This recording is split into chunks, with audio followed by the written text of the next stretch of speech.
The ground trembled as blood spattered across the sacrificial circle's cracked masonry, the dying body of an enthralled druid strewn across the stonework. Cessair wiped his dagger clean, the first restoration ritual complete. Leaving the cave, he walked towards the epicenter of the Earth's tremors, eyes dancing across the horizon, until they were met with the sight of his creation. A modest building of black stone, that same stone as the chapel, had been wrenched from the earth, as if time itself had reversed to restore this violent structure. Through but a single offering, the workshop was restored. Welcome back to Season 3 of Settlers. Today in Episode 2 we'll be building the workshop.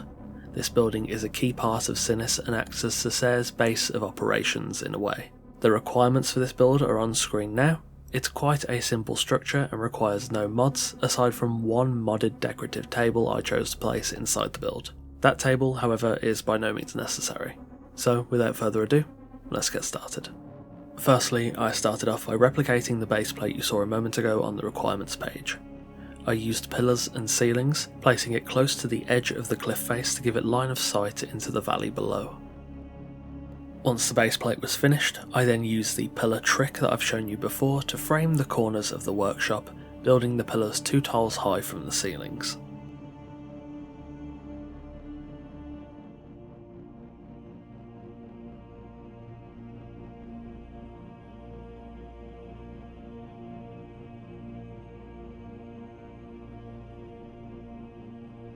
Next, I began on the walls. After covering the bottom of the ceilings, I sectioned off a 4x1 balcony facing towards the valley. I included a small amount of windows and then dropped the height of the pillars down to 1 tile on the right side before constructing a simple staircase.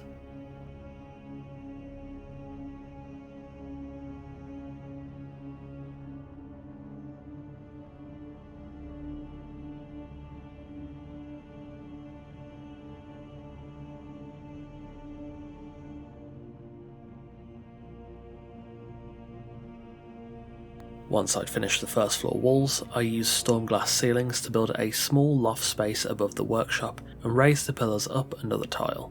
I then built the walls up again, including some windows at the front and the sides, and then used the storm glass cathedral stairs to connect the workshop to the loft above.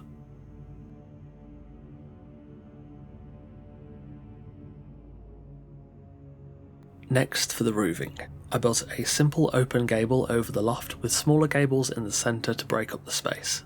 I used rooftop pieces to cover the top of the balcony, and then used regular storm glass roof and rooftop pieces to close off the build.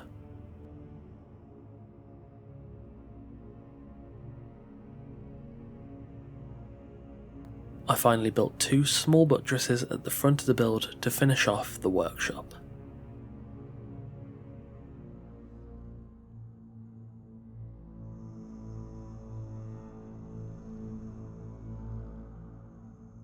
Opening the door with trepidation, Cessair allowed it to swing, revealing a workshop untouched by the ruin around it. Potions bubbled away and wicks burned, as if it were occupied only mere moments ago. Time is a strange master, Cessair thought, removing his hood and taking a seat in the dim flickers of light. Lost briefly in the shadows, he thought for a moment back to his home, to his church. Famine had wrought a terrible cost on the people of his homeland, and their faith had helped them not.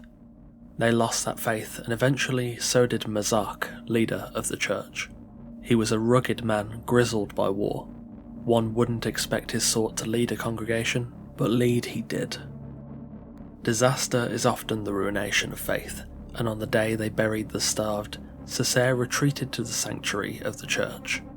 Within, he found no peace, but rather Mazak in a pool of crimson, pale and lifeless on the ancient stone. Murder, surely, Cessair had thought. It was only after sifting through his tutor's journals a few days later that he read about the visions, about the woman he could only see with his missing eye. Cessair had found him on that floor, his remaining eye plucked out by his own hand, driven to madness by visions.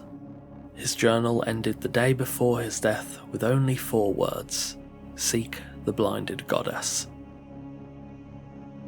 Cessair sat in the dim workshop for hours, wicks still burning as if time was but a suggestion.